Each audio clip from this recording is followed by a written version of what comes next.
সঙ্গে সঙ্গে জবাব দিয়েছি, ফাস্তাজাবনা লাহু ওয়া নাজ্জাইনাহু মিনাল গাম্মি ওয়া কাযালিকা নুজিল মুমিনিন।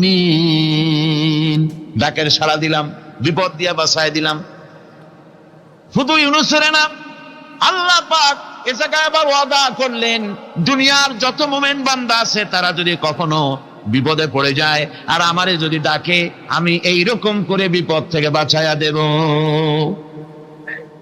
আইয়ুব আলাইহিস সালাম যখন আল্লাহ রাব্বুল আলামিনের কাছে ফরিয়াদ করলেন, আল্লাহ পাক তখন বলছেন, কোরআনে কারীম বলছে, ফাস্তাজাবনা লাহু ফাকাশাফনা মা বিহি মিন দুররিন ওয়া আতাইনাহু আহলাহু ওয়া মিসলাহুম মাআহুম রাহমাতাম মিন ইনদিনা ওয়া যিকরা লিল আবিদিন।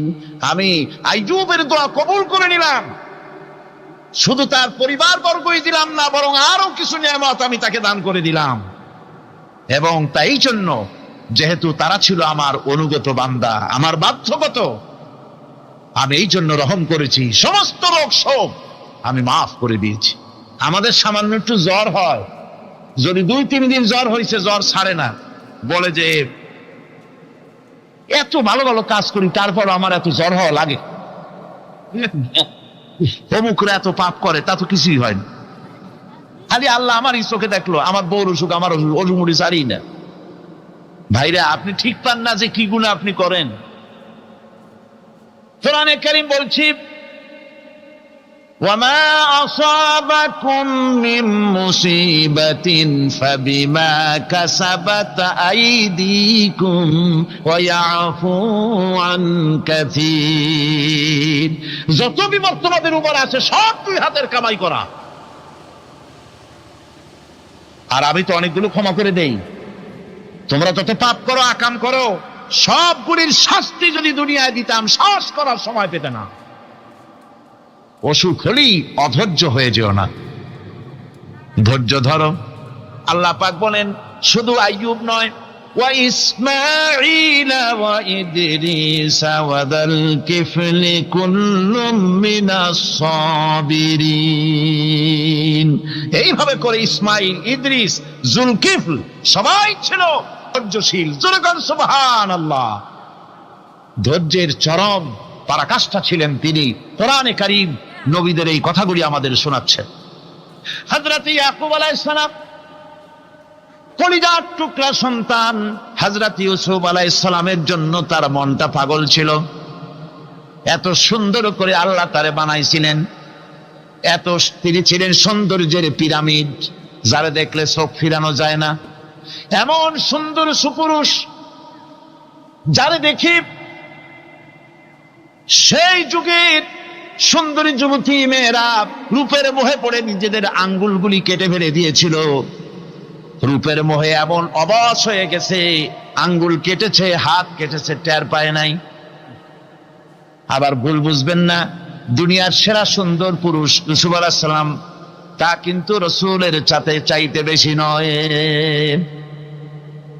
হযরত উম্মুল মুমিনিন আয়েশা রাদিয়াল্লাহু তাআলা আনহা তিনি বলেছেন, যেই সব সুন্দরী রমণীরা ইউসুফ আলাইহিস সালামকে দেখে রূপের মোহে পড়ে নিজেদের আঙ্গুলগুলো কেটে ফেলেছিল, ওরা যদি আমার হাবিবকে দেখতো, ওরা যদি আল্লাহ রাসূলকে দেখতো, তাহলে হাত কাটতে কাটতে কোন ফাঁকে দিয়ে কলিজা কেটে ফেলে দিত, ওরা টের পেত না। আবার বন্ধুগণ, হযরত আইয়ুব আলাইহিস সালাম সন্তানের মায়া, অন্যান্য ভাইরা হিংসায় পড়ে গেল, তারা নিয়ে তাকে কুয়ায় ফেলে দিল। সেখান থেকে তারা একটা ছাগল বা কোনো পশু জবাহ করে তার রক্ত মাখাইয়া জামা এনে হাজির করে দিল হযরত ইয়াকুব আলাইহিস সালামের সামনে, যে তারে নিয়ে খেলা করতে গিয়েছিলাম, আমরা খেলায় লিপ্ত ছিলাম, বাগে খাইয়া ফেলাইছে। এগুলি কি গপ্প? এগুলি কি কোরআন? আল্লাহ পাক শোনাচ্ছেন, বিশ্ববাসীকে শোনাইছেন। সূরা ইউসুফের চাইতে এত সুন্দর উপাখ্যান গোটা পৃথিবীতে আর নাই। সুবহানাল্লাহ। অনেকে ইউসুফ জুলাইখার কেসা খুব মজা করে পড়ে, ফুর্তি করে, প্রেমের গল্প পড়ে। এটা কোনো প্রেমের গল্প নয়। ইউসুফ আলাইহিস সালাম, জুলাইখা ইউসুফ আলাইহিস সালামের জন্য কাঁদতে কাঁদতে চোখ কানা হয়ে গেছে। এরপর ইউসুফ আলাইহিস সালাম জুলাইখারে পাওয়ার জন্য পাগল হয়ে গেছে। নাউজুবিল্লাহ, এটা হয়নি কখনো। তিনি আল্লাহর পয়গম্বর, আর আল্লাহ কেমনে তারে বাঁচিয়েছেন? যখন জুলাইখা ঘরের ভিতরে সুন্দর করে যৌন উন্মাদনামূলক চিত্র অঙ্কিত করে ঘরের মধ্যে আটকায় দিয়েছে, তালা লাগায় দিয়েছে, আর নিজে যৌন উদ্দীপক কাপড় চোপড় পরেছে না পরার মতোই। সে যুগের সুন্দরী মেয়ে জুলাইখা। তার কুপ্রবৃত্তিকে চরিতার্থ করার জন্য আহ্বান করা হয়েছে। হযরত ইউসুফ আলাইহিস সালাম লক্ষ্য করে দেখলেন এমন জায়গা, এখান থেকে পালাবার তো পথ নাই, দরজা বন্ধ করে দিয়েছে। তিনি শুধু তখন কেবলমাত্র আল্লাহ রব্বুল আলামিনকে ভয় করলেন। আল্লাহকে ভয় করে আল্লাহর নাম নিয়ে যখন তালাবদ্ধ দরজার দিকে দৌড় দিয়েছেন, আল্লাহ রব্বুল আলামিন আপন কুদরতে তালাগুলি খুলে দরজা তার জন্য উন্মুক্ত করে দিলেন। ইউসুফ আলাইহিস সালামকে হালাই দিয়ে এভাবে করে কাপড় এনে দিল তার সামনে, রক্তমাখা কাপড় পেয়ে হযরতে ইয়াকুব আলাইহিস সালাম সন্তানদের মুখে কাহিনী শুনে তিনি কি বললেন? কোরআনে কারীম তা কোট করেছে। তিনি চিক দিলেন না, ফাল দিলেন না, ফিট হয়ে পড়লেন না। তিনি বললেন, কলিজার টুকরা সন্তান তার মরার খবর শুনেছেন।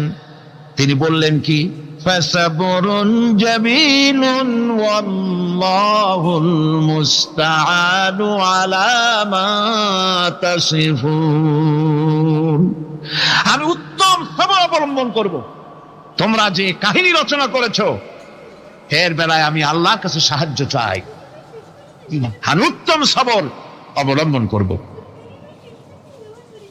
আমার ভাইয়েরা, 11 ভাই মনে করেছিল ইউসুফ আলাইহিস সালামকে মরণ কুয়ায় ফালাই দিছি। তারা তো ঠিক পায় নাই এটা মরণ কুয়া না, এটা হচ্ছে একটা সুড়ঙ্গ, যাকে ইংরেজিতে বলে টানেল।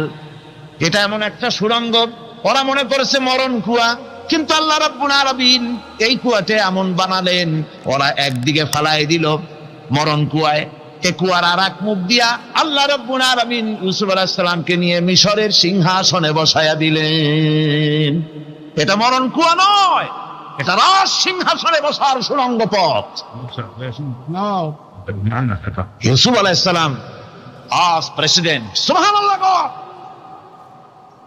প্রেসিডেন্ট হয়ে বসে আছেন।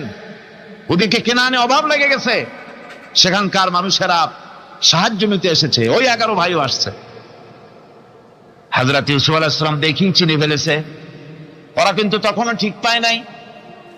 হযরত ইউসুফ আলাইহিস সালাম চিনে ফেলেছেন। এখন কি করা উচিত? সবগুলাকে ঠ্যাং উপরের দিকে উঠাইয়া তারপরে সমানে ধোলাই দেওয়াই তো স্বাভাবিক ছিল আমাদের মতো মানুষ হইলে, ঠিক কিনা? ঠিক তো বলবেনি, অভ্যাস তো এটাই। হযরত ইউসুফ আলাইহিস সালাম তাদের সামনে পরিচয় দিলেন। তারা যখন বুঝতে পারলো, লজ্জায় তাদের মাথা হেট হয়ে গেল। হযরত তার এক তো লজ্জা, আর 2 নম্বরের ভয়, জান নিয়া কেনানে কেউ ফিরে যাইতে পারবো না। এখন অবস্থা হয়েছে যে জীবনই যায় নাকি এখানে। হযরত ইউসুফ আলাইহিস সালাম ভাইদের এই করুণ দুরবস্থা বুঝতে পারলেন, বুঝে চরম ধৈর্য ধরে তিনি কি বললেন? তিনি বললেন, লা তাসরিবা আলাইকুমুল ইয়াউম। ও ভাইরা, তোমাদের বিরুদ্ধে আমার কোনো পাপ নাই, দুঃখ নাই, বিদ্বেষ নাই, হিংসা নাই, আল্লাহর রাস্তে মাফ করে দিলাম। আল্লাহু আকবার, সুবহানাল্লাহ। এর নাম পয়গম্বর। এর নাম কি? পয়গম্বর। কিসের লেনিন, কিসের মার্কস? জওয়ানেরা, ভুল পথে মানুষ চলেছিল। আলহামদুলিল্লাহ, আল্লাহ এগুলারে ডাস্টবিনে ভালাই দিছে। কারণ আলহামদুলিল্লাহ, আলহামদুলিল্লাহ। পয়গম্বর কারে বলে? কারে বলে পয়গম্বর? কি চরিত্র! রাসূল করিম সাল্লাল্লাহু আলাইহি ওয়াসাল্লাম তাকে একজন সাহাবী বলছিলেন, হুজুর বলছেন এই কামটা করলা না কেন? সাহাবী বললেন, হুজুর আপনি যদি চোখের ইশারায় বলতেন মুখ দিয়ে না কইয়া, তাও তো আমি কামটা করে ফেলতাম, আমি তো বুঝি নাই। হুজুর বললেন, চোখের ঠারে ঠরে কাজ করা নবুয়তের শান নয়। আল ওয়াদুহু ওয়াস সারাহা, নবীরা যা করেন তা ডাইরেক্ট, কোনো বক্রতা নাই, স্পষ্ট কথা। আমার ভাইরা, হযরত ইউসুফ আলাইহিস সালাম বিনিয়ামিনকে কাছে নিয়ে পরিচয় দিলেন তার ভাইদের সামনে।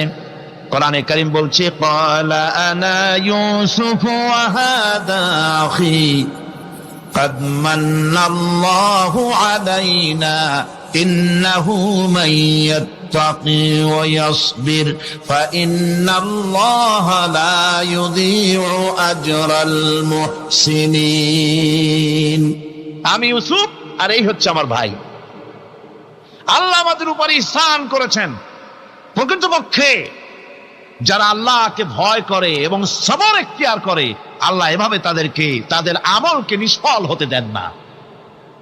আমার এই জামাটা নিয়ে যাও।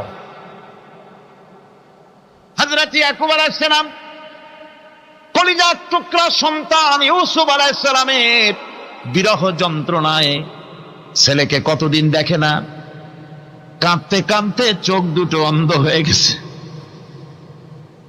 মিশর থেকে কেনানের দিকে জামা রওনা হয়েছে। কোথায় মিশর, কোথায় কেনান? জামা যখন রওনা হয়ে গেছে, হযরত ইয়াকুব বলতেছেন, আমি যেন আমার ইউসুফের গন্ধ নাকে পেতেছি। জামা চলে এলো, চোখের উপরে রাখলেন, আল্লাহ রাব্বুল আলামিন তাকে চক্ষুষ্মান বানায়া দিলেন। ভাইরা আমার, পয়গম্বরেরা সবর করে গোটা দুনিয়ার মানুষের সামনে দৃষ্টান্ত সেট করেছেন সবরকারী হন। আমার ভাইরা, হযরত ইব্রাহিম আলাইহিস সালামের কথা আল্লাহ পাক কোরআনে কারিমে বলছেন, সবরকারী কয়, দেখো শেখো সবরকারী কয়। আল্লাহ পাক বললেন, ইব্রাহিম তোমার বিবি আর তোমার নবজাতক এই সন্তানকে রেখে আসো মক্কা নগরীতে। তিনি চলে গেলেন, সেখানে ঘর নাই, বাড়ি নাই, কিচ্ছু নাই, চতুর্দিকে ধুধু বালু আর মরুভূমি। হযরতে হাজরা বলছেন, ইব্রাহিম সামান্য পানি আর খাবার দিয়া আমার সন্তান শুদ্ধ এখানে রেখে যেতেছো, আমি কি অপরাধ করেছি? কোনো জবাব নাই। দুইবার তিনবার বলার পরে হাজরা বলছেন, ইব্রাহিম গো, তবে কি আমার আল্লাহর হুকুম মতো আমারে রেখে যাচ্ছ নাকি? হযরত ইব্রাহিম আকাশের দিকে আঙ্গুল উঁচু করলেন। কথা বলবেন, বাক শক্তি বেরোচ্ছে না। 80 বছর বয়সের সময় একটা বাচ্চা আল্লাহ তারে দিছেন। আর এমন বাচ্চা, পয়গম্বরের ছেলে, কি সুন্দর চেহারা, মরুভূমির উপরে ফালাই দিয়ে রওনা হয়ে যাচ্ছেন। মুখ দিয়া কথা সরছে না, আকাশের দিকে দেখালেন। হযরত হাজরা বুঝতে পারলেন। হযরত হাজরা বলেন, ইব্রাহিম কোনো চিন্তা নাই, নিশ্চিন্ত মনে বাড়ি ফিরে যাও। আমি আমার আল্লাহর উপরে এতটা ভরসা করি, আল্লাহর হুকুমে যদি আমার এখানে রেখে যেয়ে থাকো, ওই আল্লাহ পাক আমাকে আর আমার কলিজার টুকরা ইসমাইলকে পানিতে আর খাবারে মারবেন না, অবশ্যই তিনি ব্যবস্থা করবেন। ব্যবস্থা হয়ে গেল। হযরত ইসমাইল বড় হয়ে গেলেন। আল্লাহ পাক অর্ডার করলেন, জবাহ করো ছেলেকে।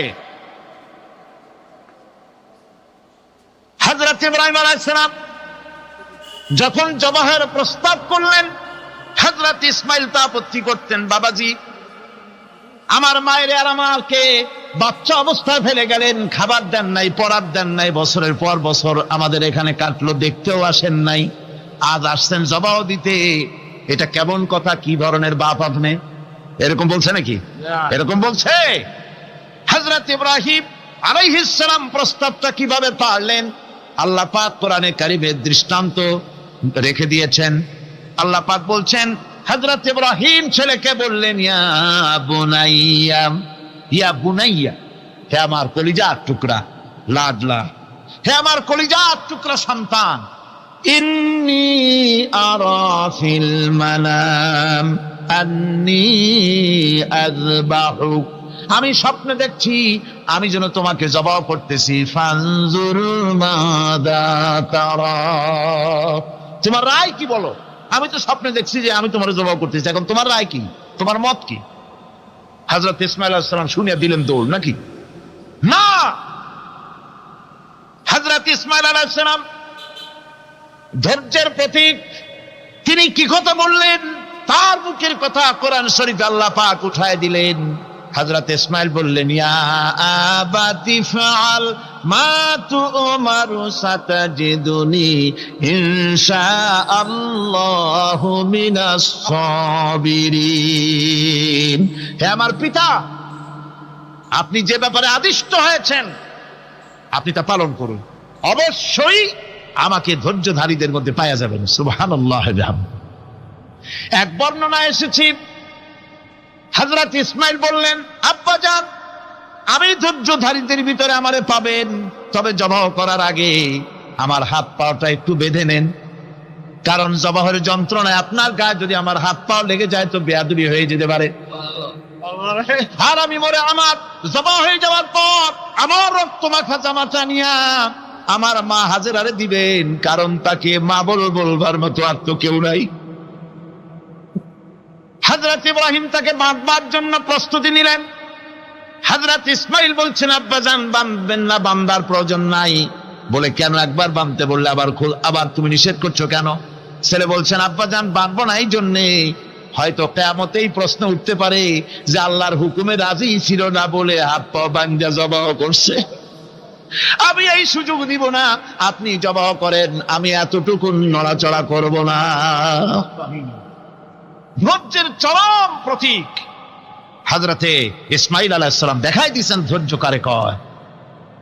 আমার বন্ধুগণ, এই পৃথিবীর সবচাইতে ধৈর্যের বড় প্রতীক হতেছেন ইমামুল মুরসালিন, আশরাফুল আম্বিয়া, সাইয়্যিদুল মুরসালিন, জনাবে মুহাম্মাদুর রাসূলুল্লাহ সাল্লাল্লাহু আলাইহি ওয়াসাল্লাম। আমার বন্ধুগণ, সবচাইতে বড় ধৈর্যের প্রতীক তিনি। কাউকে একটা গালি দেন নাই জীবনে, কাউকে ঠাট্টা করেন নাই, কাউকে মারেন নাই, কারো মনে দুঃখ দেন নাই। তিনি দুঃখ পেয়েছেন, তিনি কাউকে দুঃখ দেন নাই। তিনি কষ্ট পেয়েছেন, কাউকে কষ্ট দেন নাই।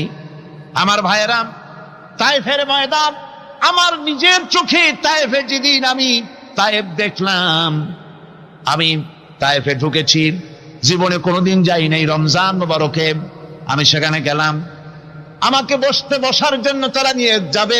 আমি বললাম, আগে বসবো না, আমারে আগে নিয়ে যাও, আমার নবীকে কোন জায়গায় ওরা মেরেছিল সে জায়গাটা দেখাও।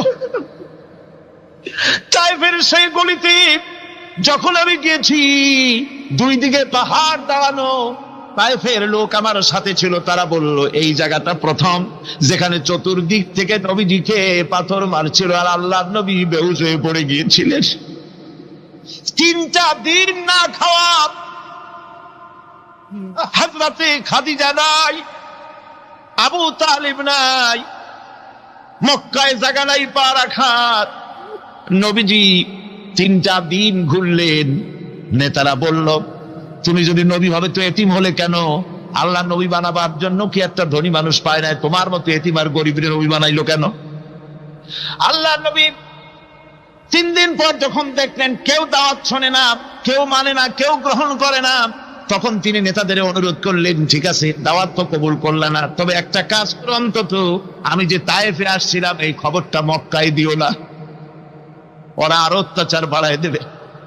এই কাফিরগুলি খবর তো মক্কায় পাঠালো, আর সমস্ত যুবকদেরকে লেলিয়ে দিল। যুবকেরা চতুর্দিকে দাঁড়াইছে, রাসূলকে পাথর মারা শুরু করে দিল। আমি যখন রেল লাইনের থেকে হাঁটি, যখন রেল লাইন কোনো সময় দেখি, রেলের পাথরগুলি, রেল লাইনের পাথরগুলি দেখলেই আমার মাথায় যেন কেন তায়েফের কথা মনে এসে যায়।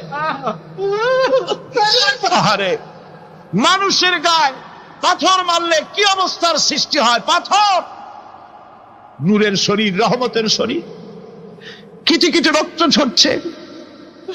নবীজিকে জোর করে উঠাইয়া জবরদস্তি করে হাঁটার জন্য তারা ধাক্কা মারতেছে।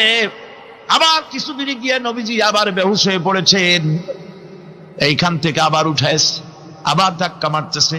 3 নম্বরের আর একটা জায়গা আছে যেখানে ভাঙ্গা একটা মসজিদ। তায়েফের লোকেরা আমাকে বলল, এই জায়গাটা হলো শেষ জায়গা যেখানে রাসূল করিম 3য় বারের মতো বেহুশ হয়েছিলেন, এখানেই হুজুরের রক্ত ঝরেছে বেশি। 2 রাকাত নামাজ পড়লাম, সিজদায় পড়ে এমন কান্না কাঁদলাম আল্লাহর কাছে। নবীজি যখন হুঁশ এসেছে, হযরতে জিবরাইল বলেন, ইয়া রাসূলুল্লাহ, আপনার এই কষ্ট দেখে ফেরেশতারা কাঁদতেছে, আপনি অনুমতি দিয়ে দেন এই 2 পাহাড়কে মিলাইয়া সমস্ত তায়েফবাসী কাফেরগুলি মাটির সাথে মিশাইয়া দেই। নবীজি বললেন, জিবরাইল, আমি যদি হুকুম করি আর আমার হুকুম মতো যদি এই কাম করো, একটা কাফেরও যদি না বাঁচে, তাহলে কার মুখে পৌঁছাবো লা ইলাহা ইল্লাল্লাহু মুহাম্মাদুর রাসূলুল্লাহ। আমার ভাইরা, হুজুর সাল্লাল্লাহু আলাইহি ওয়াসাল্লাম উঠে বসলেন। এমন সময় হযরতে যায়েদ শরীরের রক্তগুলি মুছে দিতেছেন। হুজুর সাল্লাল্লাহু আলাইহি ওয়াসাল্লাম বসে 2খানা হাত উত্তোলন করলেন। নবীজির চোখ থেকে পানি গড়ায় পড়তেছে। আরে কেউ নাই, আল্লাহ ছাড়া কেউ নাই সাহায্য করার। নবীজি হাত তুলে মোনাজাত করতেছেন, চোখ দিয়া পানি পড়ে দাড়ি ভিজে পড়তেছে, গায়ে দিয়া রক্ত ঝরতেছে। নবীজি কি দোয়াটা করলেন? বদদোয়া করলেন না, গজব দিতে বললেন না। নবীজি দোয়া করলেন, রব্বুল আলামিন, এই তায়েফের লোকেরা আজকে আমার সাথে যে ব্যবহারটা করেছে, ওরা বোঝে নাই যে আমি তোমার নবী, ওরা বোঝে নাই যে আমি তোমার রাসূল। না বুঝে আমার উপরে যে অত্যাচারটা করলো, আল্লাহ তুমি এই জন্য রাগ করে এই তায়েফে তুমি গজব দিও না। আল্লাহ পাক পরবর্তী সময় হুজুরকে স্মরণ করাই দিলেন, ওয়া মা আরসালনাকা ইল্লা রাহমাতাল লিল আলামিন। ও নবী, আপনি হচ্ছেন আমার সমস্ত সৃষ্টি জগতের জন্য, আপনি আমার রহমত, আমার গোটা বিশ্বের জন্য আপনার, আমার সৃষ্টি জগতের জন্য আপনি আমার করুণা।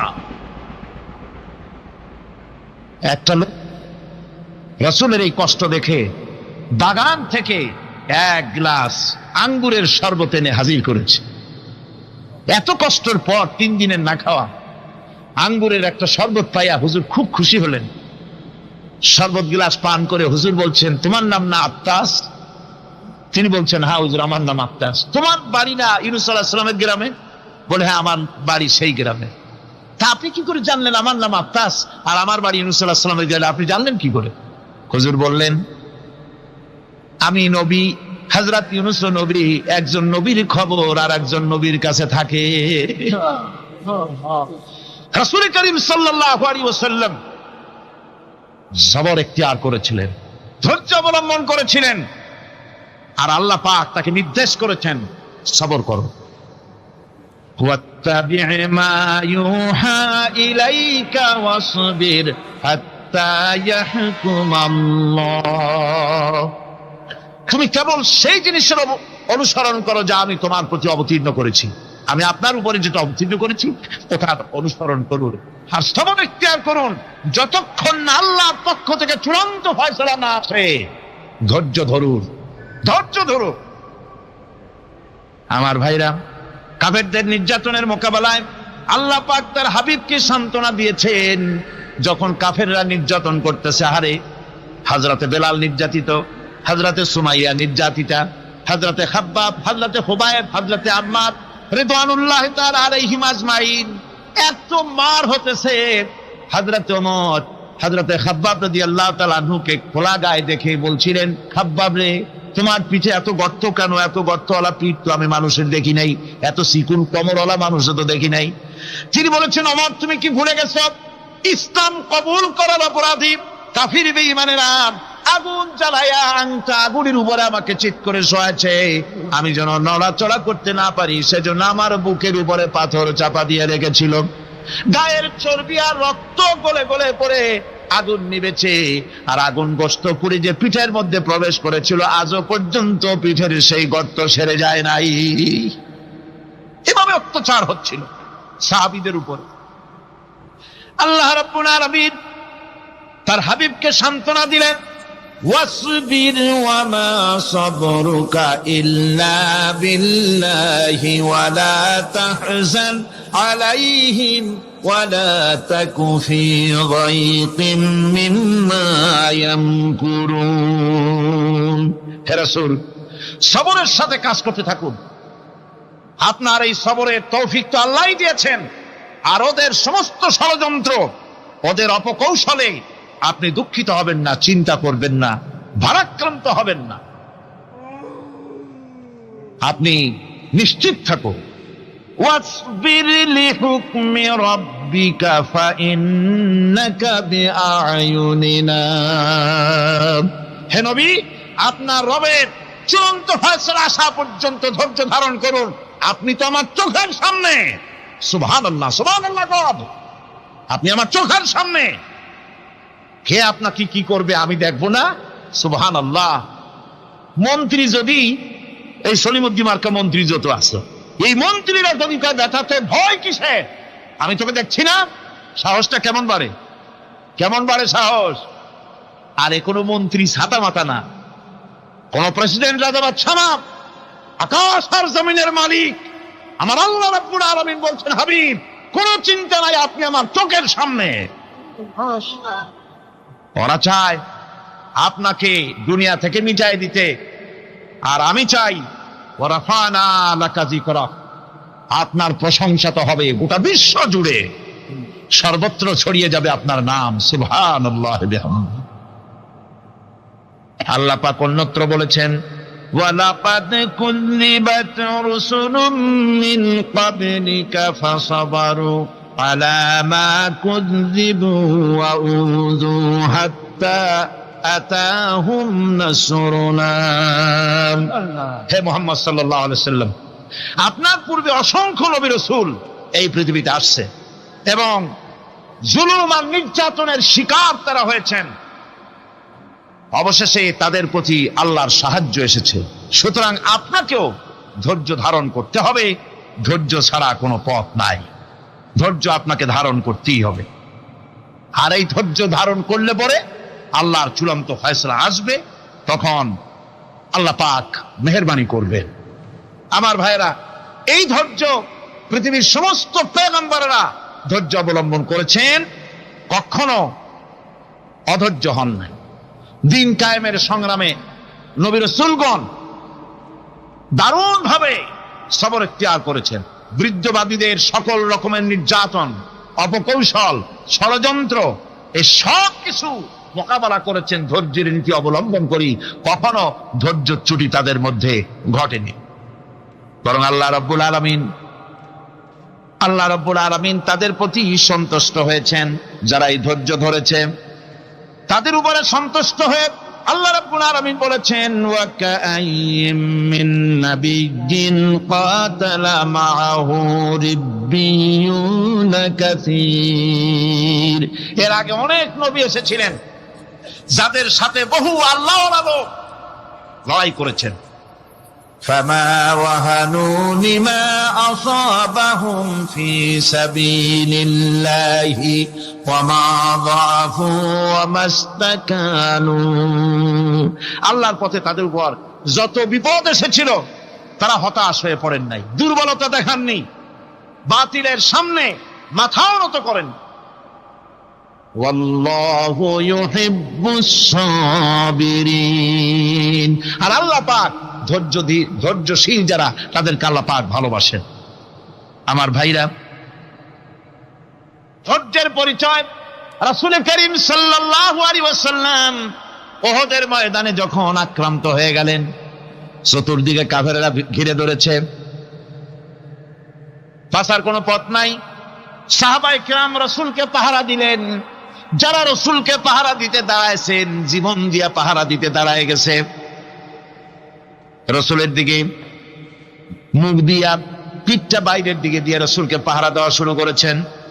হুজুরকে পাহারা দিতে যারা দাঁড়িয়েছিলেন, কাফের কর্তৃক নিক্ষিপ্ত কি তীরগুলি এসে যখন বিঁধতেছিল, শুধু একজন সাহাবী হযরত তালহার পিঠের ভিতরে রাসূলকে হেফাজতের জন্য 80টা তীর একজনের পিঠের মধ্যে দিয়ে ঢুকেছে। এক অসতর্ক মুহূর্তে নবীজির দান্দান মুবারক শহীদ হয়ে গেল, শিরস্থান ভেঙে গেল, লোহার কড়া প্রবিষ্ট হয়ে গেল কপালের ভিতরে। হুজুর মাথা ঘুরে পড়ে গেলেন। হযরত আবু উবাইদা রাদিয়াল্লাহু তাআলা আনহু হুজুরের মস্তক মুবারককে কোলে করে নিয়ে তারপরে বহু কষ্ট করে মাথা থেকে লোহার কড়া বের করলেন। এবার ওই কড়ার ছিদ্র দিয়ে রক্ত আসতেছে, মুখ দিয়ে রক্ত পড়তেছে, দাড়ি ভিজে যাচ্ছে। বুখারী শরীফে এসেছে, আল্লাহর নবী দুইখানা হাত নিজের চেহারার উপরে মলে আনে টাটকা রক্ত চোখের সামনে দেখে বলছেন, আহারে, এই কওমের ফালা কি করে হবে, এই কওমের মুক্তি কি করে হবে, এই কওমের নাজাত কি করে হবে, যে কওম তার নবীর চেহারা রক্ত দিয়ে আল্লাহ বানাইয়া দিল। নবীজি বললেন, আল্লাহুম্মা গফিরলি কওমি ফাইন্নাহুম লা ইয়ালামুন। আয় আল্লাহ পাক, আমার এই কওম বুঝতে পারে না, ওদেরকে মাফ করে দাও। খবর ছড়িয়ে গেল নবীজি শহীদ হয়ে গিয়েছেন। খবর ছড়িয়ে গেল চতুর্দিকে, মদিনায় খবর ছড়িয়ে গেল। মানুষ পাগলের মতো দৌড়ানো শুরু করে দিল। এক মেয়ে লোক দৌড়াচ্ছে উহুদের দিকে। কয়েকজন সাহাবীর সঙ্গে দেখা, তারা জিজ্ঞেস করলেন, দৌড়াও কেন মহিলা, যাও কই? কয় উহুদের দিকে যেতেছি। কয় যায় তো কোনো লাভ নাই, যেহেতু তোমার যে স্বামী এসেছিলেন জিহাদের ময়দানে তিনি তো শহীদ হয়ে গেছেন। মহিলা বলতেছে, কে শহীদ হয়েছে শুনতে চাই না, আগে বলো নবীজি কেমন আছেন। আবার কিছুক্ষণ পর আর কয়েকজনের সঙ্গে দেখা, তারা বলছে, মেয়ে লোক দৌড়াও কই? যাচ্ছি উহুদের দিকে। তারা বলছেন যে কোনো লাভ নাই, তোমার যে দুইটা কলিজার টুকরা সন্তান উহুদে এসেছিল দুটোই শহীদ হয়ে গেছে। মা বলতেছে, ও সাহাবী, কে শহীদ হয়েছে শুনতে চাই না, তাড়াতাড়ি করে বলো আল্লাহর নবী মুহাম্মদুর রাসূলুল্লাহ সাল্লাল্লাহু আলাইহি ওয়াসাল্লাম কেমন আছেন। দৌড়াতে দৌড়াতে উহুদের মাঠে সাহাবায়ে কিরাম পরিবেষ্টিত। আল্লাহর নবীর কাছে গিয়ে হুজুরের জীবিত চেহারা মুবারকের দিকে তাকায়া মেয়ে লোকটি কাঁদতেছে আর বলতেছে, ইয়া রাসূলুল্লাহ, আমার স্বামী মরা শোক, আমার কলিজার টুকরা দুইটা সন্তান মরা শোক আমার কলিজা থেকে মুছে গেছে, আপনি বেঁচে আছেন, তামাম মুসলমানদের এর চাইতে বড় সান্ত্বনা আর নাই। ভাইরা আমার, রাসূল করিম সাল্লাল্লাহু আলাইহি ওয়াসাল্লাম এভাবে করে ধৈর্যের পরিচয় দিয়েছেন। গালাগালি দেন নাই, রাগ করেন নাই, বদদোয়া করেন নাই। সুবহানাল্লাহ কোন সুবহানাল্লাহ। ভাইরা আমার, এই সবর এমন মহান বৈশিষ্ট্য এর মধ্যে রয়েছে। জিহাদের ময়দানে যদি লোক কম হয় আর যদি তাদের মধ্যে সবর থাকে, বেশি সংখ্যক লোকের উপরে আল্লাহ পাক সবরকারীদেরকে বিজয়ী করে দিবেন। কোরআনে কারীমে রব্বুল আলামিন বলেন, কাম মিন ফিয়াতিন কালিলাতিন গালাবাত ফিআতান কাসীরাতাম বিইذনিল্লাহ আল্লাহু মা'আস সাবিরিন। এমন ঘটনার বহু নজির আছে যে কম সংখ্যক লোকেদের উপরে আল্লাহ পাক, বেশি সংখ্যক লোকেদের উপর আল্লাহ পাক কম সংখ্যক লোকদেরকে জয়ী করে দিয়েছেন। আল্লাহু মা'আস সাবিরিন, আর আল্লাহ আছে ধৈর্যশালীদের সাথে। আল্লাহ আছে কাদের সাথে? দেখেন না বদরের কামটা, বদরের ময়দান, 313 জন মুসলমান, অস্ত্রপাতি নাই, সামান্য সামান্য অস্ত্র, আর কাফেরেরা এসছে হাজারেরও বেশি। আমার বন্ধুগণ, ধৈর্য কত বড় কাম দিল, ধৈর্য ধারণ করেছেন তারা, আল্লাহর উপরে ভরসা করেছেন। আল্লাহ রাব্বুল আলামিন অস্ত্রের কাজ কি দিয়া করায় দিলেন। একজন সাহাবী এসে বলছেন, হুজুর, জিহাদের ময়দান, ইসলামের প্রথম জিহাদ, আমার কাছে তো অস্ত্র নাই, মেহেরবানি করে একটা অস্ত্র আমারে দেন, আমি লাফায় পড়ি জিহাদের মধ্যে। হুজুর বলেন, অস্ত্র তো আমার কাছে নাই, দিবটা কি? সাহাবী বলছেন, হুজুর, অস্ত্র না থাকে যা পারেন তাই দেন, আপনার হাত দিয়ে যা দিবেন আমি দাঁড়ায় থাকতে পারবো না, জিহাদে আমাকে শরীক হতেই হবে। নবীজি কাছে পেলেন একখানা শুকনা খেজুরের ডালখানা তুলে সাহাবীর হাতে তুলে দিলেন। সাহাবী বলেন, রাসূলের হাতের দেওয়া শুকনা খেজুরের ডালটা নিয়ে আমি যখন কাফেরদের ভিড়ের মধ্যে ঝাঁপায় পড়ে যখন শুকনা খেজুরের ডাল দিয়ে আঘাত দিলাম, তখন ধারালো তরবারে দিয়ে আঘাত করলে যে কাম হয়, শুকনা খেজুরের ডালের আঘাতে কাফের দ্বিখণ্ডিত হয়ে জমিনে পড়ে গেল। ভাইরা আমার, আল্লাহ রাব্বুল আলামিন সবর যারা করে, সংখ্যা যদি কম হয় আল্লাহ পাক তাদেরকে বিজয়ী করে দেবেন, এই ওয়াদা আল্লাহ রাব্বুল আলামিন করেছেন। এই সবরের গুণ ছাড়া জান্নাতেও প্রবেশ করা যাবে না। সবর যদি না থাকে বেহেশতে যাওয়া যাবে না। ভালো করে মনে রাখেন, আল্লাহ পাক বলছেন, আম্মা হাসিবতুম আন তাদখুলুল জান্নাতা ওয়া লাম্মা ইয়া'লামিল্লাহুল্লাযীনা জাহাদু মিনকুম ওয়া ইয়া'লামাস সাবিরিন। তোমরা কি মনে করেছো এমনি বেহেশতে চলে যাবা? এটা কি মামু বাড়ির আবদার নাকি? এমনি বেহেশতে চলে যাবা? অথচ আল্লাহ রাব্বুল আলামিন এখনো দেখেন নেননি যে তোমাদের মধ্যে কারা জিহাদ করতে প্রস্তুত, কারা তোমাদের মধ্যে জিহাদ করে জান দেওয়ার জন্য প্রস্তুত, আর কারা ধৈর্যধারী, এটা তো আল্লাহ এখনো দেখে নেন নাই। সুতরাং হক এবং বাতিলের সংগ্রামে লিপ্ত হতে হবে। আল্লাহ দেখতে চান কারা জীবন দিতে চায়। সুতরাং ইসলামী আন্দোলনে যারা শরীক হবে তাদের বিপদ এবং মুসিবত দিয়ে আল্লাহ রাব্বুল আলামিন তাদের সাহসিকতা এবং ধৈর্যের পরীক্ষা নিবেন। কোরআনে কারীম বলছে, ওয়ালানাবলুয়ান্নাকুম হাত্তা না'লামাল মুজাহিদিনা মিনকুম ওয়াস-সাবিরিনা ওয়া নাবলুয়া আখবারাকুম। অবশ্যই আমি তোমাদেরকে পরীক্ষার সম্মুখীন করব, আর তোমাদের মধ্যে সত্যিকার মুজাহিদ, দৃঢ়তা অবলম্বনকারী কারা আমি তা দেখব। এটা যেন আমি দেখে নিতে পারি, সেই জন্য আমি বিপদ এবং মুসিবতের মধ্যে তোমাদের ফেলবো। ধৈর্যধারীদের উপরে আমার রহমত অবশ্যই থাকবে। খবর এমন এক সম্পদ যা ধারণ করলে পরে আল্লাহ রাব্বুল আলামিন রাষ্ট্রীয় ক্ষমতা দান করে দেন। কোন সুবহানাল্লাহ, জোরে কোন সুবহানাল্লাহ। ধৈর্য ধারণ করলে আল্লাহ রাষ্ট্রের মতো বিরাট নিয়ামত আল্লাহ হাতে তুলে দিবেন।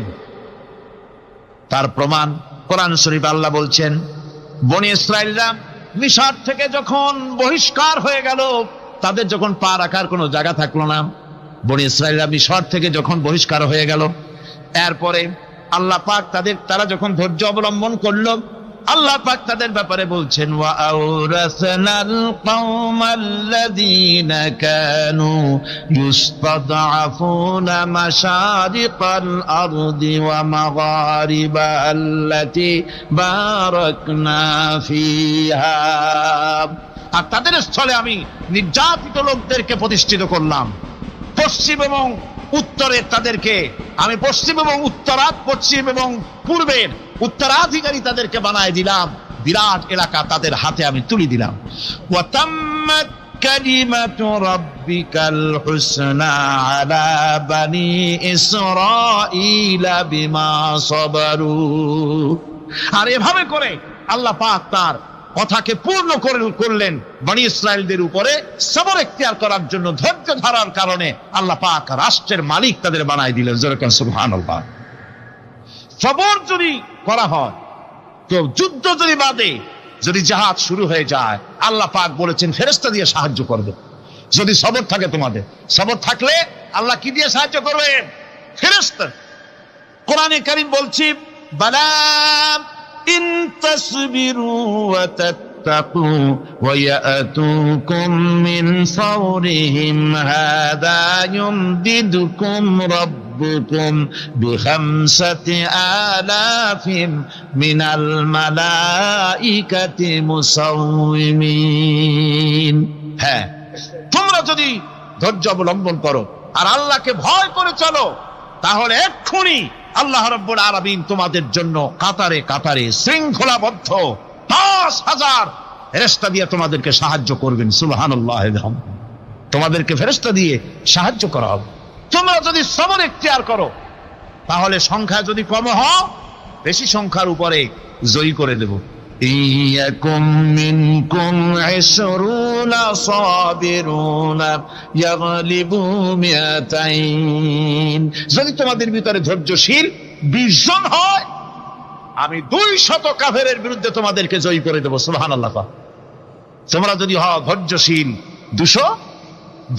20 জন, 200 কাফেরের উপরে তোমরা জয়যুক্ত হয়ে যাবে। আর বিপদ আর মুসিবতে যারা ধৈর্য ধরে, তাদের জন্য আল্লাহর পক্ষ থেকে সুসংবাদ। সুসংবাদ কাদের জন্য? ধৈর্যধারীদের জন্য।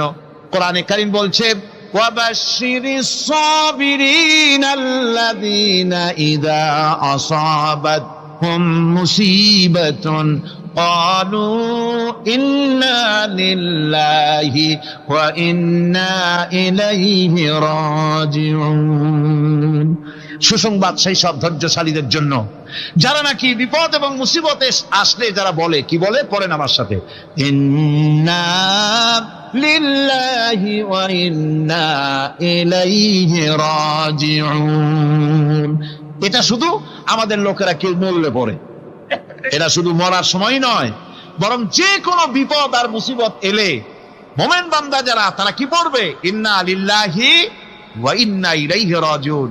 নিশ্চয়ই নিশ্চয়ই আমরা আল্লাহর জন্য এবং আমাদের সকলকেই আল্লাহর কাছে ফিরে যেতে হবে, প্রত্যাবর্তিত হতে হবে। সবরকারীদের জন্য রয়েছে জান্নাতের সুউচ্চ সম্মানের জায়গা। জান্নাতে সবচেয়ে সম্মানজনক জায়গা আল্লাহ রাব্বুল আলামিন ধৈর্যশালীদেরকে দান করবেন। কোরআনে কারীম বলছে উলাইকা ইউজসাউনাল গুরফাতা বিমা সাবারু ওয়া ইউলাক্কাউনা ফিহা তাহিয়াতাও ওয়া সালামা। এরা হলো সেই সব লোক যাদেরকে প্রদান করা হবে বেহেশতের সুউচ্চ মঞ্জিল, কারণ তারা সবর ইখতিয়ার করেছিল, তারা সবর করছিল, এই জন্য বেহেশতের সবচাইতে ভালো জায়গা তাদের দেওয়া হবে। কোন আলহামদুলিল্লাহ, জোরে কোন আলহামদুলিল্লাহ। এবং জান্নাতে সবরকারীদেরকে সম্বর্ধনা দেওয়া হবে, সম্বর্ধনা দেওয়া হবে। খালিদিনা ফিহা হাসনাত মুস্তাকাররান ওয়া মুকামা। চিরদিন তারা জান্নাতের ভেতরে বসবাস করবে এবং কতই না সুন্দর, কতই না উত্তম জায়গা সবরকারীদের জন্য আল্লাহ বেহেশতের মধ্যে রেখে যাবেন। জান্নাতে প্রবেশ করার সাথে সাথে চতুর্দিক থেকে ফেরেশতারা ছুটে আসবে সবরকারীদের জন্য। ওয়াল মালাইকাতু ইয়াদখুলুনা আলাইহিম মিন কুল্লি বাব। চতুর্দিক থেকে ফেরেশতারা তাদেরকে ইস্তেকবাল করবে, কি বলবে, সালামুন আলাইকুম বিমা সাবারতুম ফানি'মা উকবাদ-দার। তোমাদের প্রতি শান্তি বর্ষিত হোক, কারণ তোমরা পৃথিবীতে সবর অবলম্বন করেছিল। কতই না উত্তম জায়গা, কতই না সুন্দর জায়গা আল্লাহ রাব্বুল আলামিন সবরের বিনিময় তোমাদেরকে দান করেছেন। সুতরাং এই সবর হচ্ছে মুসলমানদের জন্য সবচেয়ে বড় নিয়ামত। আজ আমার তো মনে হয় পৃথিবীতে মুসলমানরাই সবচেয়ে বেসবর।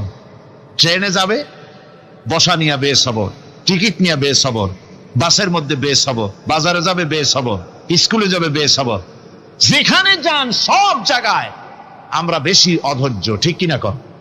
সামান্য সামান্য জিনিস নিয়ে ঝগড়া করা, মারামারি করা, এই হচ্ছে আমাদের ট্র্যাডিশন। ধৈর্য অবলম্বন করতে হবে জীবনের সকল ক্ষেত্রে, এই ধৈর্য আমাদেরকে রক্ষা করতে হবে। এই ধরনের ধৈর্য যদি আমরা অবলম্বন করতে পারি, তাহলে আল্লাহ পাক বলছেন উলাইকাল্লাযীনা সাদাকু ওয়া উলাইকা হুমুল মুত্তাকুন। এরাই হলো ঈমানের দাবিতে সত্যবাদী। কোন আলহামদুলিল্লাহ। কারা কারা?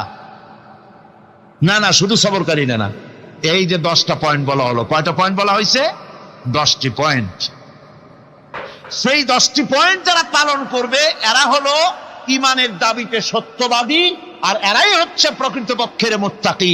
আমরা মুত্তাকি বুঝি দাঁতে ছাতা, দাড়ি টাড়ি আশ্রয় না, জাব্বা জুব্বা গায়ে দিয়ে কোনো জায়গায় পড়ে থাকে, হ্যাঁ, এটা ধরে মুত্তাকি, খুব পরহেজগার। সালাত চট্টর যদি পড়ে তাহলে তো আরো বড় পরহেজগার। জি, আর যদি কাপড় চোপড় মোটেও না থাকে তাহলে তো খাজা বাবা হয়ে গেল। জি, নাউযুবিল্লাহ মিন যালিক। আর আল্লাহ বলছে মুত্তাকি কারে কয়, শোনো, এরে কয় মুত্তাকি যাদের মধ্যে এই 10টা গুণ আছে। এই 10টি সত্য যদি সম্পাদন করতে পারি, যদি আমল করতে পারি, জীবন ধন্য হয়ে যাবে। সেই 10টি কথা আমি আবার আপনাদের স্মরণ পটে তুলে দিতে চাই, প্যাকেট করে পকেটে উঠাই দিতে চাই, যেন বাড়ি নিয়ে যেতে পারেন। 1 নম্বর হচ্ছে 10টি পয়েন্টের 1 নম্বর আল্লাহর প্রতি ঈমান।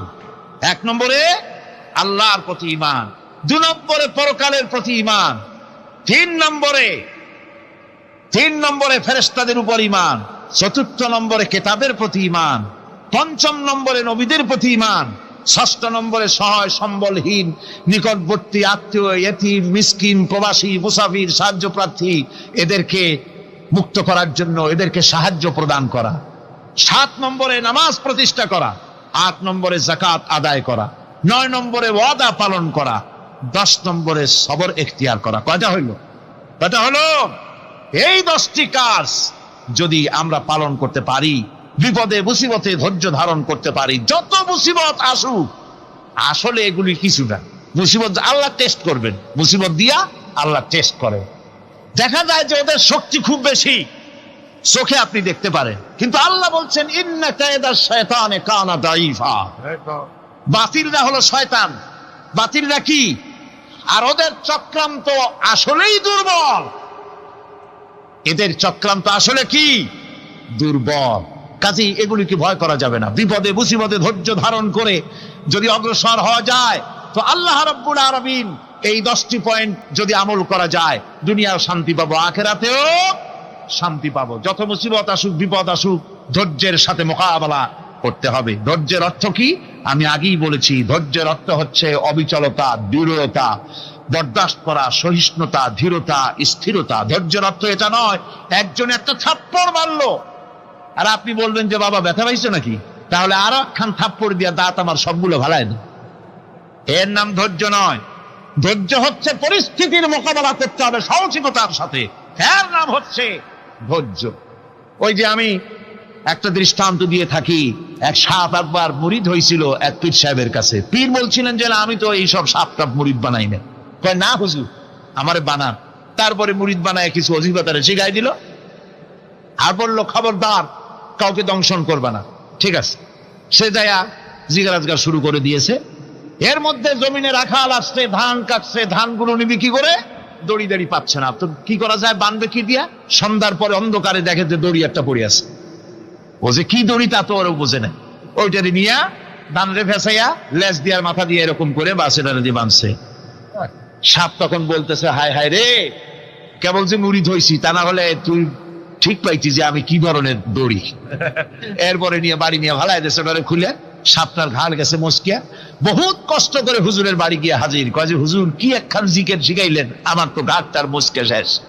আশ্চর্য কথা, কত মানুষ মুরিদ হইলো, কত কিছু মুরিদ হইলো, কারো তো জিকের করলে ঘাড় মস্কে যাবে কেন, এটা কেমন কথা? কয় হুজুর ঘটনাই। আরে বেটা ঘটনা এইটা তুই কি করছিলি? কয় যে আপনি যে নিষেধ করছেন দংশন করতে, আমি তো দংশন করতে পারিনি। আরে বেটা দংশন করতে নিষেধ করছিলাম, ফোঁস করতে তো নিষেধ করি নাই। তোরে যখন দড়ি মনে পেরে হাত দিছিল, ফোঁস করে উঠতি, ওই রাখা লাভ দিয়া বন আর পার হইয়া দিল্লি চলে যেত। কাজী ধৈর্যের মানে চিত হয়ে পড়া না। ধৈর্য মানে অবিচলতা, দৃঢ়তা নিয়ে শক্তি সঞ্চয় করে আল্লাহর উপরে ভরসা করে বাতিলের বিরুদ্ধে ঝাঁপিয়ে পড়তে হবে, বাতিল উৎখাত হতে বাধ্য হবে। অনাটনে, বিপদে মুসিবতে আর হক আর বাতিলের সংঘর্ষ চলাকালীন ধৈর্য ধারণ করা, এটা হলো সবচাইতে একটা বড় কোয়ালিটি।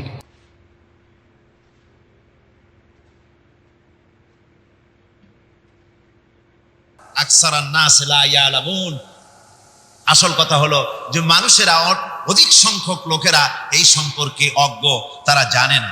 তারা বলে ওয়ায়াকুলুল ইনসানু আইদা মা মিততু লাসাউফা উখরাজু হাইয়া। তারা বলে যে সত্যি আমরা যখন মরে যাব তখন আমাদেরকে কে আবার চিন্তা করবে? এটা কি করে সম্ভব? মরে গেলাম, আবার চিন্তা কে করবে? আল্লাহ রাব্বুল আলামিন ওদের কথার জবাবে নবীজিকে বলেন, আপনি জবাব দিয়ে দেন, আওয়ালা ইয়াযকুরুল ইনসানু আন্না খালাকনাহু মিন ক্বাবলু ওয়া লাম ইয়াকু শাইআ। মানুষের কি সেই কথা মনে পড়ে না যখন তাকে সৃষ্টি করার আগে সে কিছুই ছিল না? তোমার সৃষ্টির আগে যখন তুমি কিছুই ছিলে না, সেখান থেকে তোমাকে যিনি সৃষ্টি করেছেন, তোমার মৃত্যুর পরে তিনি আবার তোমাকে জিন্দা করতে পারবে। তোমার কি মনে নাই? হাল আতা আলাল ইনসানি হিনুম মিনাদ দাহরি লাম ইয়াকুন শাইআম মাযকুরা। মানুষের জীবনে কি এমন সময় এসেছিল না যখন সে কোনো বিষয়বস্তু হিসেবে পরিগণিত ছিল না, কোন অস্তিত্ব ছিল না? আমি বিনা অস্তিত্বে তোমাদেরকে সৃষ্টি করেছি। বিনা অস্তিত্বে যখন তৈরি করতে পারলাম, তখন বুঝি আমি আবার তোমাদেরকে জিন্দা করতে পারবো না। এটা কেমন কথা তোমরা বলো? ওরা বলে ওয়াকালু আইযা কুন্না ইযাবান ওয়া রুফাতান আইন্না লামাবউসুনা খালকান জাদীদা। আমরা যখন মরে যাব, আমাদের হাড্ডি গুড্ডি যখন মাটির সাথে একেবারে মিশে যাবে, তখন কি আমরা নতুন ভাবে আবার পুনরুত্থিত হব? আমাদের কি আবার চিন্তা করা হবে? আল্লাহ রাব্বুল আলামিন বলেন কুল কুনু হিজারাতান আও হাদিদা। ও নবী শুনিয়ে দেন, তোমরা যদি মরে গিয়া মাটির সাথে মিশে গিয়া যদি পাথরও হয়ে যাও, আর যদি তোমরা লোহাও হয়ে যাও, তারপরেও আল্লাহ রাব্বুল আলামিন তোমাদেরকে জিন্দা করবেন, আবার তোমাদের উঠাবেন। ওরা বলে যে আচ্ছা বুঝলাম, কে উঠাবে আমাদের? কেমনে উঠাবে? আল্লাহ পাক বলেন ফাসায়াকুলুনা মান ইউরিদুনা। ওরা বলে আমাদেরকে কে উঠাবে, আমাদেরকে কে জিন্দা করবে? আল্লাহ পাক জবাবে বলেন কুলিল্লাযী ফাতারাকুম আউওয়ালা মাররা। যিনি তোমাদেরকে প্রথম সৃষ্টি করেছেন, তিনি আবার তোমাদেরকে জিন্দা করবেন। আল্লাহ পাক সুন্দর করে বুঝাচ্ছেন। এই সব কথা শোনার পরে ফাসায়ুনগিদুনা ইলাইকা রুউসাহুম ওয়া ইয়াকুলুনা মাতা হুয়া। এসব কথা শোনার পরে আল্লাহ বলেন ওই কাফেরেরা মাথা ঝুলায় ঝুলায় বলে আচ্ছা তা বুঝলাম। আল্লাহ বলেন ওরা মাথা ঝুলায় আর বলে আচ্ছা বুঝলাম, তবে সেই কিয়ামত মাথা হুয়া, কবে সেই কিয়ামত অনুষ্ঠিত হবে? আল্লাহ বলেন নবী শোনায় দাও কুল আসা আইয়াকুনা করিবা। বেশি দেরি নাই, হতে পারে খুবই তাড়াতাড়ি। কি বলা যায়, সে সময়টা অতি নিকটবর্তী হয়ে যেতে পারে, খুবই নিকটবর্তী সে সময়, সেটা বেশি দেরি হওয়ার কথা না। আল্লাহ পাক এবার মানুষকে যুক্তি দিয়ে বোঝাচ্ছেন। কোরআনে কারীম মানতে মানুষ অস্বীকার করলে আল্লাহ ডান্ডার ব্যবস্থা করেন নাই। নবীজিকে বলেছেন ইন্নামা আনতা মুযাক্কিরুন লাস্তা আলাইহিম বিমুসাইতির। ও নবী, আপনি একজন উপদেশক, উপদেশ দিয়ে যান। আপনাকে দারোগা করে বানাই নাই লাঠি চার্জ করার জন্য, পিটাইয়া মানুষ হেদায়েত করার দরকার নেই। মানুষকে বুঝান, যুক্তি দিয়া বুঝান। আল্লাহ নিজে যুক্তি দিচ্ছেন। আনতুম আশাদ্দু খালকান আমিস সামাউ বানাহা। ওই কাফেরেরা, তোমরা যারা পরকালকে অস্বীকার করো, তোমাদেরকে উঠাইতে পারবো না যারা তোমরা বলছো, তোমাদেরকে সৃষ্টি করা কঠিন না ওই বিশাল আকাশটাকে সৃষ্টি করা কঠিন? ওই বিশাল আকাশটাই তো আমি আল্লাহ সৃষ্টি করেছি। জোরে কোন সুবহানাল্লাহ। তত বড় আকাশটারে যিনি বানাইতে পারলেন, সে কথা বুঝি তোমাকে তৈরি করতে পারবে না? আল্লাহ পাক বলছেন ফানজুর ইলা আসারি রাহমাতিল্লাহি কাইফা ইউহিল আরদা বা'দা মাউতিহা। লক্ষ্য করে দেখো এই পৃথিবীর মাটিকে আল্লাহ কিভাবে জিন্দা করেন। মুর্দা মাটি, এই মাটি চৈত্র বৈশাখ মাসে প্রখর রোদে মাটি ফেড়ে চৌচির হয়ে যায়। এই ফেটে যাওয়া চৌচির মাটিতে আল্লাহ পাক বৃষ্টির পানি দিয়ে এই মাটিকে, এই মৃত্যু মাটিকে আল্লাহ পাক যেভাবে জিন্দা করেন, ইন্না যালিকা লামুহিল মাউতা ওয়া হুয়া আলা কুল্লি শাইইন কাদির। সে আল্লাহ পাক তোমরা মরলে পরে আবার এভাবে জিন্দা করতে পারবেন। জোরে কোন সুবহানাল্লাহ। আমার ভাইয়েরা, আল্লাহ পাকের পরে বলেন দেখো মৃত্যু জমিনকে কেমনে জিন্দা করি। আল্লাহুল্লাযী আরসালার রিয়াহা ফাতুসিরু সাহাবা فسقناه إلى بلد ميت فأحيينا به الأرض بعد موتها كذلك النشور। আমি আল্লাহ রাব্বুল আলামিন ওই সমুদ্রের নোনা পানিগুলোকে, সমুদ্রের লবণাক্ত পানিগুলিকে বাষ্পীয় আকারে উত্থিত করে মেঘমালায় পরিণত করি, আর এরপরে বাতাসকে হুকুম করি, বাতাস এই মেঘটারে টেনে নিয়ে যাও অমুক জায়গায়। মেঘ চলে এলো। আল্লাহ রাব্বুল আলামিন বলেন, মেঘ এবার বিন্দু বিন্দু করে বৃষ্টি বর্ষণ করে দে।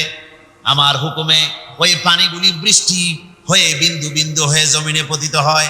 আল্লাহ বলেন, এভাবে পরে বৃষ্টির পানি দিয়া মরা জমিনকে জিন্দা করে দিয়া নববধূ গর্ভধারণের যেমন প্রস্তুতি নেয়, বৃষ্টির পানি পায়া মরা জমিন তেমন ফসল ধারণের জন্য প্রস্তুতি নিয়ে নেয়। সুবহানাল্লাহ বিহামদিহি। এইটা যেভাবে আমি করি, কাযালিকান নুশুর, এইভাবে করে তোমাদের কি কিয়ামতের দিন আমি জিন্দা করতে পারবো? কেমনে অস্বীকার করো? কাইফা তাকফুরুনা বিল্লাহি ওয়া কুনতুম আমওয়াতান ফাহইয়াকুম সুম্মা ইউমীতুকুম সুম্মা ইলাইহি তুরজাউন। কি করে তুমি আমাকে, আমি আল্লাহকে অস্বীকার করো? কুনতুম আমওয়াতান, তুমি ছিলে নিষ্প্রাণ, ফাহইয়াকুম, এরপরে আমি তোমাকে জিন্দা করলাম, সুম্মা ইউমীতুকুম, এরপরে তোমাকে আমি মৃত্যু করব, সুম্মা ইহয়ীকুম, এরপরে তোমাদেরকে আবার আমি জিন্দা করব, সুম্মা ইলাইহি তুরজাউন, এরপরে তোমাদের সকলকেই আমার কাছে ফিরে আসতে হবে। দেখেন না, আমরা যখন মানুষকে কবরে রাখি, কবরে রাখা তারপরে উপরে মাটি দিয়ে কি বলেন আপনারা?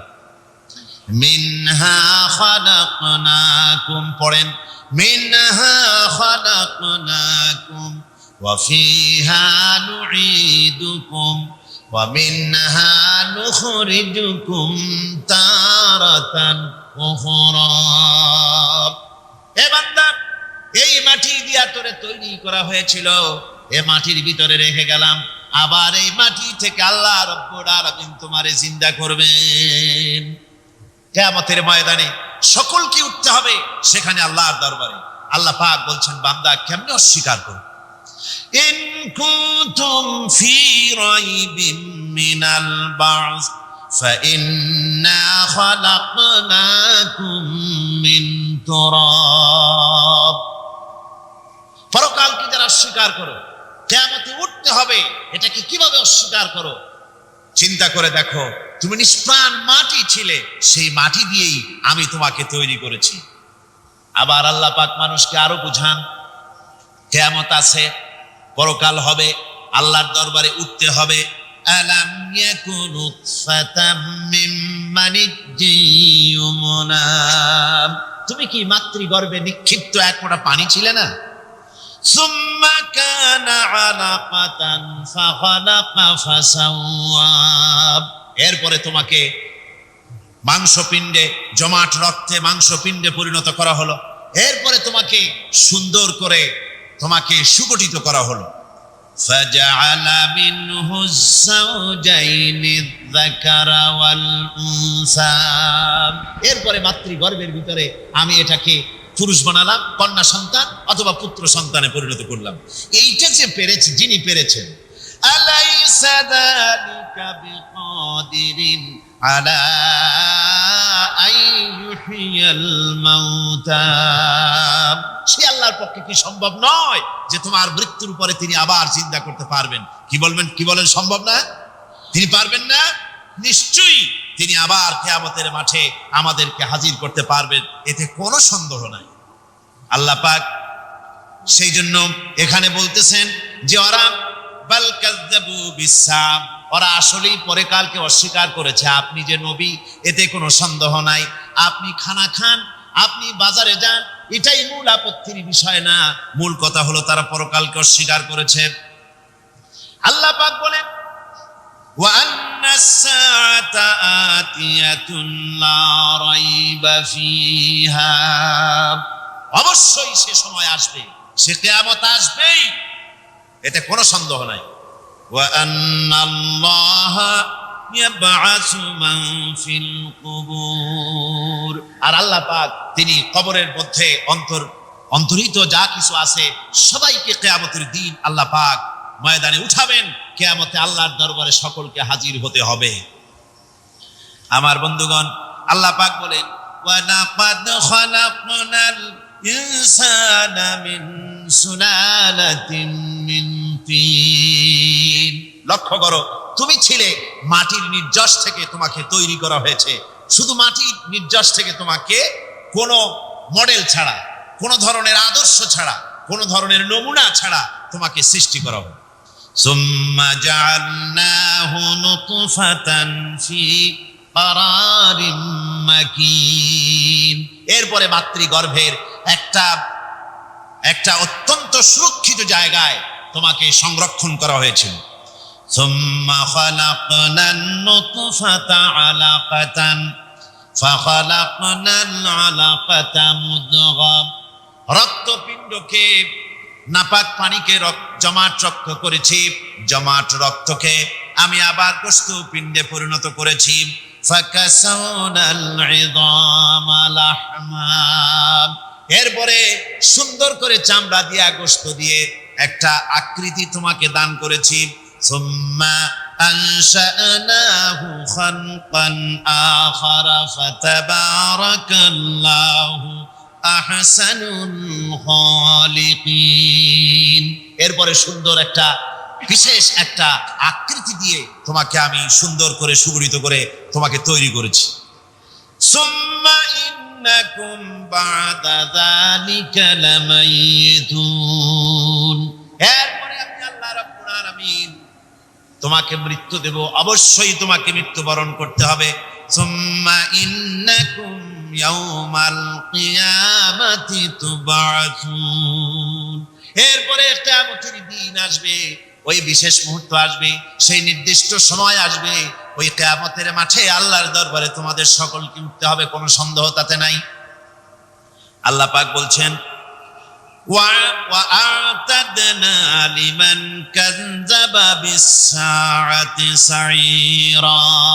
আমার এই পরকালকে, এই আখিরাতকে, কিয়ামতের দিনকে যারা অস্বীকার করবে, যারা মিথ্যা মনে করবে, আমি তাদেরকে জ্বলন্ত আগুনের শাস্তি তাদের জন্য রেখেছি। জোরে বলেন নাউজুবিল্লাহ। সেই কিয়ামত যে দিনটা আল্লাহ পাক মানুষের জন্য রেখেছেন, সেই কিয়ামতের অবস্থা বড়ই মারাত্মক। মানুষেরা তা জানে না। মানুষ যদি তা বুঝতে পারতো, জানতে পারতো, তাহলে মানুষেরা গুনাহের কাজ করতে পারতো না। আপনারা কি চিন্তা করেন, ওই যে কাফেরগুলি মক্কার জীবনে, রাসূল পাক সাল্লাল্লাহু আলাইহি ওয়াসাল্লামের মক্কি জিন্দেগিতে যে সমস্ত মানুষগুলি চুরি করত, ডাকাতি করত, জিনা করত, বদমাশি করত, মানুষ হত্যা করত, এই লোকগুলি ফিরে আসতো কিসের কারণ? তাদেরকে এই আখিরাতের কথা বলা হয়েছে, এই পরকালের কথা বলা হয়েছে।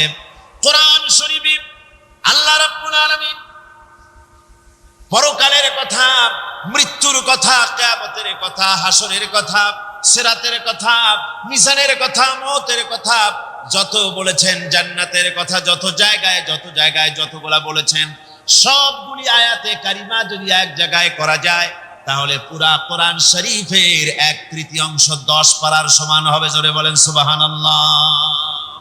যেহেতু পরকালের চিন্তা ছাড়া মানুষের জীবন পরিচ্ছন্ন হতে পারে না, সুন্দর হতে পারে না, অপরাধ মুক্ত হতে পারে না। আল্লাহ পাক বলেন সেই দিনটি বড়ই ভয়ানক, বিপজ্জনক। ওই দিনটির ব্যাপারে আল্লাহ পাক তার বান্দাদেরকে সতর্ক করে দিয়েছেন, বান্দারা সতর্ক হয়ে যাও, এইভাবে দিন যাবে না, কিয়ামত আসবে। আর ওই কিয়ামত এত মারাত্মক হবে, আল্লাহ সতর্ক করছেন বান্দাদেরকে। ইয়া আইয়ুহান নাসুত্তাকু রাব্বাকুম ইন্না যালযালাতাস সাআতি শাইউন আযীম। হে মানব সকল, আত্মরক্ষা করো খোদার গজব থেকে, আল্লাহর গজব থেকে আত্মরক্ষা করো। ইন্না যালযালাতাস সাআতি শাইউন আযীম। সেই কিয়ামতের সেই কম্পন খুবই মারাত্মক, খুবই ভয়াবহ কম্পন সৃষ্টি হবে সেদিন। ইয়াউমা তারাউনাহা তাযহালু কুল্লু মুরদিআতিন আম্মা আরদাআত। সেদিন দেখতে পাবে স্তন্যদায়িনী মা, যে মা তার সন্তানকে দুধ দেয়, ওই মাও তার দুধের বাচ্চার কথা ভুলে যাবে, মনে থাকবে না। আল্লাহ রাব্বুল আলামিন বলেন, ওয়াতাদাউ কুল্লু যাতিন হামলিন হামলাহা, গর্ভধারিণী মেয়ে লোক তাদের গর্ভ খসে পড়বে। ওয়াতারান নাসা সুকারা, মানুষকে মানুষ দেখতে পাবে, মানুষগুলো উদ্ভ্রান্ত হয়ে পাগলের মতো ছুটাছুটি করছে। আল্লাহ বলেন, ওয়ামা হুম বিসুকারা, আসলে এরা নেশাগ্রস্ত নয়, আসলে পাগল হয় নাই। ছুটছে কেন? কেন? স্তন্যদায়িনী মা দুধের বাচ্চার কথা ভুলে গেছে। গর্ভধারিণী গর্ভবতী নারী, তার গর্ভ খসে পড়েছে, মানুষ পাগলের মতো দৌড়াচ্ছে। কারণ কি? পাগল তো হয় নাই। আল্লাহ বলেন, আসল কারণ হলো ওয়ালাকিন্না আযাবাল্লাহি শাদীদ, আল্লাহর ভয়ঙ্কর আযাব। আর এই সব দৃশ্য, এই সব কম্পন মানুষের মধ্যে ত্রাস সৃষ্টি করে দিয়েছে, এই অবস্থার সৃষ্টি করেছে।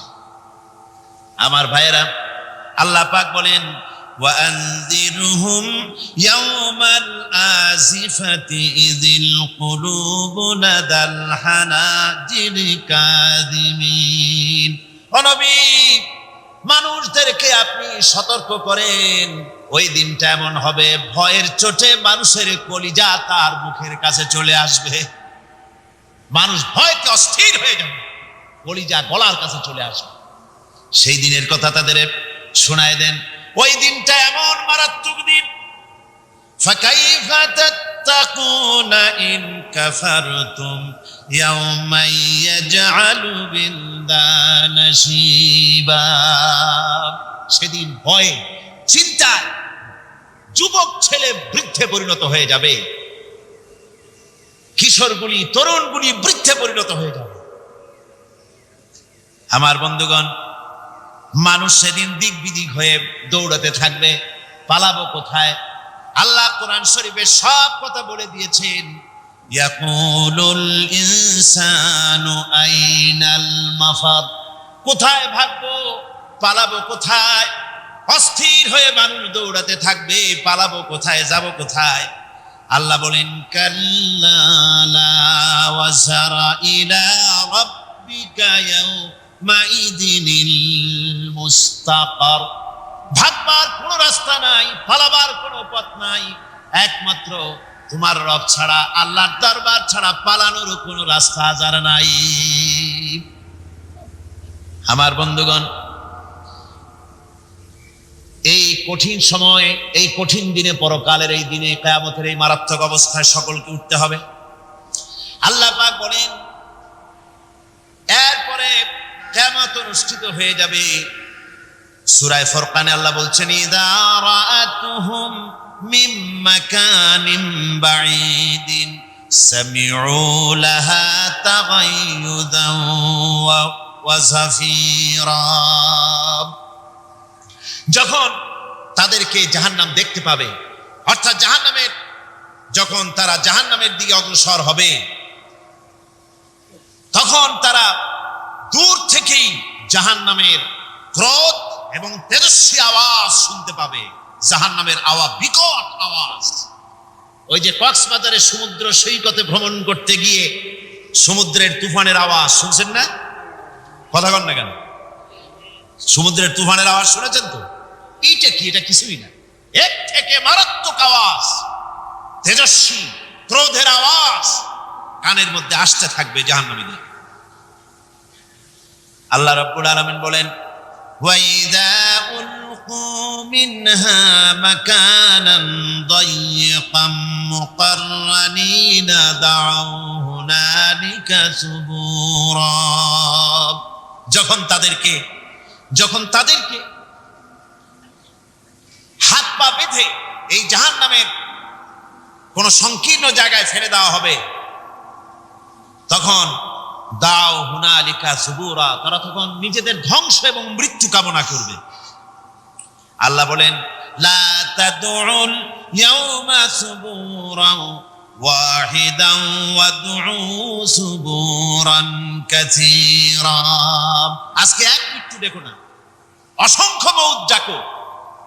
আজকে মৌত আর তোমাদের আসবে না, অসংখ্যবার ডাকলেও মৌত তোমাদের আসবে না।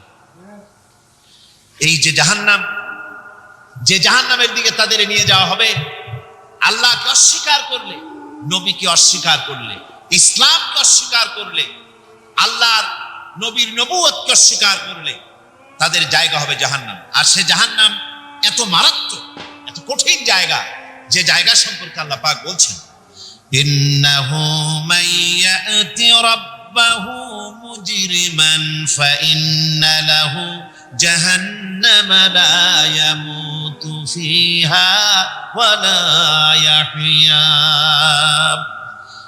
অপরাধী হয়ে যে লোক আল্লাহর দরবারে উপস্থিত হবে তার জন্য জাহান্নাম হবে, জাহান্নামে আল্লাহ দিবেন। আর ওই জাহান্নামে যখন লোকটা পড়ে যাবে, জাহান্নামের অবস্থা এমন হবে, লা ইয়ামুতু ফিহা ওয়া লা ইয়াহইয়া, সে বাঁচবেও না মরবেও না, জীবন মৃত্যু একটা অবস্থা সৃষ্টি হবে। ওই জাহান্নামে নারুল্লাহিল মুকাদাতুল্লাতী তাত্তালিউ আলাল আফইদা, জাহান্নামের প্রচন্ড আওয়াজ, এই আগুন উৎক্ষিপ্ত হয়ে তাদের কলিজা পর্যন্ত, অন্তর পর্যন্ত স্পর্শ করবে এই আগুনের তাপ। আর এদের পাহারায় রাখা হবে, ইন্নাহা আলাইহিম মুসাদাতুন ফি আমাদিন মুমাদ্দাদা, জাহান্নামীদের পাহারায় রাখা হবে নির্মম, কঠোর ব্যবহার, কর্কশ আওয়াজ, কর্কশ ভাষী এ ধরনের ফেরেশতাদের রেখে রাখা হবে তাদের পাহারায়, তারা নিয়োজিত থাকবে। আল্লাহ রাব্বুল আলামিন বলেন, ও দুনিয়ার মানুষ, ইয়া আইয়ুহাল্লাযীনা আমানু ও আনফুসাকুম ওয়া আহলিকুম নারা। ও ঈমানদারেরা, আল্লাহর তো দয়া বেশি বান্দার জন্য। বান্দার উপরে দয়া কার সবচেয়ে বেশি? সবচেয়ে বেশি দয়া হলো বান্দার উপরে আল্লাহ।